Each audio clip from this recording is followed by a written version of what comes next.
이 시간 오신 여러분들 위해 하나님의 한량없는 은혜가 넘치기를 주의 이름으로 축원합니다. 계속해서 에스겔을 환상 가운데에 예루살렘으로 데려가서 이 성전 모양을 보여주고 그 성전 부분마다 측량하고 있는 내용을 담고 있습니다. 우선 여기서 우리가 좀 생각해야 할 것은 마지막에 왜 하나님께서는 에스겔에게 이 성전의 문제를 다루고 있을까라는 문제죠. 우리가 성경을 보면 성전의 변화에 대한 부분을 성경에서 읽을 수가 있습니다. 가장 먼저는 성전의 모형이 되었던 성막이 있죠. 출애굽했던 이스라엘 백성에게 하나님께서 시내 산에서 모세에게 성막의 제도, 설계를 알려주었고 그것을 만들어서 광야 40년 동안 성막 중심으로 생활했던 걸 봅니다. 이후에 솔로몬이 예루살렘에 성전 건축을 하면서 성막 시대가 끝이 납니다. 하지만 이후에 바빌론에 의해서 성전이 붕괴되어지고 다시 70년 만에 그들이 돌아올 때 스룹바벨에 의해서 성전이 재건이 되어졌던 걸 봅니다. 하지만 로마에 의해서 다시 무너질 때 다시 헤롯을 통하여 헤롯 성전이 재건이 되어집니다. 그런데 놀라운 사실은 어떤 부분을 발견합니까? 이제 예수님께서 친히 오셔서 성전을 헐라 내가 사흘 만에 지으리라 라고 하는 말씀을 했던 걸 봅니다. 그러면서 하는 말씀이 성전된 자기 몸을 가르쳐 하신 말씀이라 이렇게 기록해요. 곧 성전의 어떤 건물적 개념에서 몸의 개념으로 전환이 되어지는 걸 예수님을 통해서 발견하게 됩니다. 또 이것이 계시록에 가게 되어지면 마지막 성전의 문제를 이야기해요. 그런데 그 성전의 문제를 말씀을 하면서 그곳에 어떻게 기록하고 있느냐. 계시록 21장 22절에 성 안에서 내가 성전을 보지 못하였으니 이는 주 하나님 곧 전능하신 이와 및 어린 양이 그 성전이심이라 이렇게 말씀을 하고 있습니다. 무슨 말일까요? 예루살렘의 성전, 새 성전이 이루어지는데 또 가서 하나님 나라 새로운 세계에 가서 봤더니 그곳에는 성전이 없더라 그 얘기예요. 왜 없을까? 라고 봤더니 하나님 자신 어린 양이 성전이 되기 때문에 성전은 더 이상 필요 없다 이렇게 말씀을 하고 있습니다. 그런데 바울은 고린도전서 6장 19절에서 너의 몸은 너희가 하나님께로부터 받은 바 너희 가운데 계신 성령의 전인 줄 알지 못하느냐.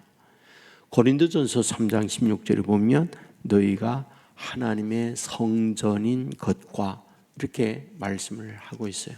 그러니까 어떤 형상을 가지고 있는 건물적 성전의 개념에서 너 자신이 성전이다 이렇게 말씀을 하고 있습니다. 그렇다면 여기서 말씀하려고 하는 성전의 의미 뭘 뜻하려고 하는 걸까요? 가장 으뜸이 되어지는 성전의 개념은 하나님의 임재의 자리예요. 그러니까 하나님이 계시는 곳, 그곳이 성전이라는 의미입니다. 그래서 우리가 성소, 지성소, 또 성전떨 이런 부분들이 성막에 나와 있고 성전 구조에 보면 나와 있는 걸 보게 됩니다. 특별히 지성소라고 하는 그곳은 아무나 들어갈 수가 없었죠. 그곳에는 우리가 알고 있는 대로 언약의 돌판이 있었고 아론의 쌍난 지팡이가 있었고 또 만나가 보관되어 있는 곳이기 때문에 아무나 들어갈 수가 없었죠. 대제사장이 1년에 대속죄일에 피를 가지고 들어가서 피뿌림을 하는 그것이 바로 지성소에 들어갔던 그 지성소의 의미였던 거죠. 왜 그랬을까요? 하나님이 계시는 곳이기 때문에 계시는 곳에 아무나 언제나 들어갈 수가 없다, 이런 의미가 됐던 거죠. 그런데 이런 성전의 의미, 눈에 보이는 이런 것들이 누구의 의해? 느부갓네살의 의해 무너져 내렸죠. 나중에 스룹바벨에 의해서 세워졌지만 로마에 의해서 다시 무너지고 있는 걸 보게 되죠. 바로 이와 같이 하나님이 계시는 그것을 무너뜨리게 될 때에 왜 그랬을까? 이유가 무엇일까? 여러분, 그것이 더럽혀졌기 때문에 더 이상 내가 그 자리에 계시지 않는다는 뜻이에요. 나는 어떤 공간적 자리에 더 이상 있지 않겠다. 왜? 그것이 더럽혀졌기 때문에. 다시 말하면 하나님 거룩한 분이 계시는 그것이 성전이다 라는 거예요. 그래서 예수님께서 오셨을 때 수가성 갔더니 수가성의 여인이 예수님께 이렇게 물었죠. 우리 조상들은 이 산에서 제사하라고 하였고 당신들은 예루살렘 성전에서 제사하라라고 했는데 어디가 맞습니까? 라고 했을 때에 예수님께서 그 여인에게 한 말씀, 뭐라고요? 이 산에서도 말고 예루살렘에서도 말하라. 신령과 진정으로 예배할 때가 온다 라고 말씀을 해요. 그렇다면 여기서 말씀하고 있는 신령과 진정으로 예배드린다 라고 할 때 그 의미가 무엇일까요? 곧 하나님이 계시는 그 자리, 하나님이 정말 마음으로 모신 그곳이 진정한 예배의 자리다 라고 하는 부분을 말씀을 하려고 하는 거죠. 그렇습니다. 이 성전은 하나님의 임재의 자리인데 왜 성전을 중요하게 여겼는가? 바로 그 성전을 통해서 제사를 드렸기 때문에 그러하다. 예배를 드렸기 때문에 그러하다. 이거를 말씀을 하려고 해요. 그래서 우리가 구약에 보게 되어지면 언제나 제사 제도의 굉장히 중요한 부분이 제물을 바치는 거였잖아요. 그래서 이제 번제단이 있고 번제단에서 제사를 드리기 위하여 양이나 가축을 잡는 일이 있었고 그곳에 물두멍이 있어서 그 물두멍에 씻고 또 번제단에 제물을 태우고 이러한 과정을 통하여 하나님께 제사를 드리며 나아갔던 거죠. 근데 이것이 어떠하다? 예수 그리스도가 제물이 되어 십자가상에서 양으로 세상을 떠나고 난 이후에는 더 이상 그런 피의 제사는 드리지 않는다. 예수의 이름으로 모인 그곳에서 예수의 이름으로 엎드릴 때 그곳이 곧 뭐하다? 제사가 되어진다. 이것이 우리 예수님이 오시고 난 이후 우리에게 가르쳐주고 있는 제소인 거죠. 그래서 우리는 이곳에 와서 뭐하다? 하나님을 예배하고 하나님을 경배해요. 근데 하나님을 예배하고 경배할 때에 옛날에는 제물을 가지고 가서 잡으면서 제사를 통하여 하나님과 연결이 됐는데 지금은 어떤 방법으로 하나님과 이 공간에서 예배하며 하나님을 만날 수 있을까요? 그게 네 가지예요. 하나는 찬양, 하나는 기도, 하나는 말씀, 하나는 성찬, 성례예요. 이것이 예배, 하나님을 만나는 아주 중요한 통로입니다. 그리고 그것을 통하여 하나님께 나아가 하나님을 만나는 거죠. 그렇다면 왜 성전을 통하여 제사하는 것을 하나님이 그렇게 중요하게 여기고 있는 걸까요? 그것은 저와 여러분이 세상을 살 때에 눈에 보이는 것만으로 사는 게 아니에요. 먹는 것만으로 사는 게 아니에요. 우리의 육신으로만 사는 게 아니에요. 반드시 우리가 영적 존재이기 때문에 하나님과 만나야 하고 하나님과 연결되어야 살아가는 존재로 하나님이 저와 여러분을 세상에 보냈기 때문에 하나님께서 그와 같은 일을 하기 위하여 이 성전 중심으로 너희가 살아야 한다는 걸 가르쳐 주고 있는 거죠. 그러므로 오늘 이 새벽에도 오셔서 우리 영적인 존재, 영적인 하나님 우리가 만나고 우리가 영으로 호흡하며 우리 영혼이 살아가야만 우리가 이 땅 위에서 모든 것이 잘 되기 때문에 그와 같이 예배를 중요하게 여기고 있는 거죠. 이 새벽에도 이런 마음으로 하나님께 나아가 하나님과 연결하고 하나님의 인도받는 살아있는 저와 여러분의 삶이 될 수 있기를 주의 이름으로 축원합니다. 은혜가 풍성한 아버지 하나님, 안개 낀 이 새벽 우리를 흔들어 깨워주시고 안개 속을 헤치며 주의 전에 나와서 하나님의 말씀을 들으며 하루를 시작하게 해주시니 정말 감사합니다. 오늘 우리가 에스겔 41장의 말씀을 보았습니다.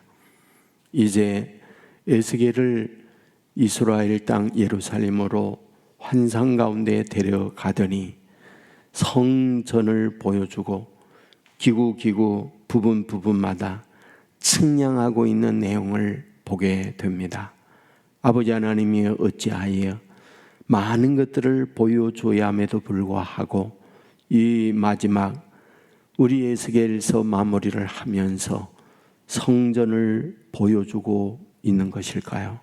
땅 위에 사는 날 동안 사람이 떡으로만 사는 것이 아니라 여호와의 입으로 나오는 말씀으로 산다 말씀해 주셨고, 광야 인생길을 갈 때 하나님께서 하늘에서 만나를 주심으로 그 만나를 먹고 살아간 것처럼 이 땅 위에 우리의 육신의 밥만이 아니라 하늘에 내려주시는 만나를 먹어야 사는 존재이기에 성전 중심으로 살라고 말씀해 주고 있는 줄 믿나이다. 주여, 원하옵는 것은 정말 성전 중심으로 살아가므로 우리의 영이 살아 움직이는 자녀들 되게 하여 주옵소서. 아버지 하나님이 우리가 호흡한다고 사는 것이 아니라 하나님에게서 떠나면 영적 죽음이요 사망 선언이라는 걸 알게 하여 주옵소서. 그리하여 어찌하든 영이신 하나님과 연결되게 하옵소서. 찬양하고 기도하고 말씀을 들으며 성례를 통하여 하나님과 연결된 삶을 살게 해 주시고 이 일로 우리의 영혼이 살아 움직이는 하나님의 사람들 되게 하여 주옵소서. 기도합니다. 하나님과 연결된 기도 되게 하옵소서. 믿음의 기도가 되게 하옵소서. 땅 위에 입을 열지만 하늘 보호자가 움직이는 기도가 되게 하여 주옵소서. 우리의 육신의 입을 열지만 영이신 하나님이 듣고 우리에게 찾아오셔서 살아계신 하나님의 능력 일하심을 체험받는 자녀들 되게 하여 주옵소서. 간절히 소원합니다. 육신의 질병으로 아파하는 이들이 있습니다. 오 하나님, 주님께서 하나님이 사람이 되어 이 세상에 오셔서 가장 많이 하신 것이 육신의 질병을 치유하는 일이었습니다. 주여, 원하옵는 것은 그 주님의 사랑의 마음, 주님의 능력 오늘도 주의 자녀들에게 베풀어 주옵소서. 병상에 있는 자녀들 모든 아픔의 병상을 틀고 일어나 일상의 건강한 삶을 살아가도록 도와주옵소서. 동시에 마음이 망가져 버린 자녀들이 있습니다. 두려움에 들고 분노에 매여 있고 절망에 허적거리는 이들이 많이 있습니다. 불쌍히 여겨 주옵소서. 내 인간적 생각을 내려놓게 하옵소서. 전능하신 하나님이 내 안에 거셔서 주님으로 인하여 모든 두려움, 염려, 분노 사라지게 하여 주옵소서. 우리 온 세계 교회 아버지 앞에 맡겨 드립니다. 성령이 충만한 교회, 은혜가 충만한 교회, 인생의 모든 문제가 해답을 얻는 아름다운 복된 자들이 되게 하여 주옵소서. 우리 교육자 여러분들과 장로 여러분들, 또한 목자, 찬양 대원들, 주일학교 선생님들, 곳곳에서 헌신하고 일하는 주의 종들이 많이 있습니다. 저들의 수고 노고 헛되지 않게 하시고 하늘의 은혜와 하늘의 복으로 충만케 하여 주옵소서. 오늘도 주님과 함께 어디 있든지 승리하는 믿음의 사람들 삼아 주실 줄 믿고 언제나 선하고 복된 길로 인도해 주시는 우리 주 예수님 이름으로 기도드리옵나이다. 아멘.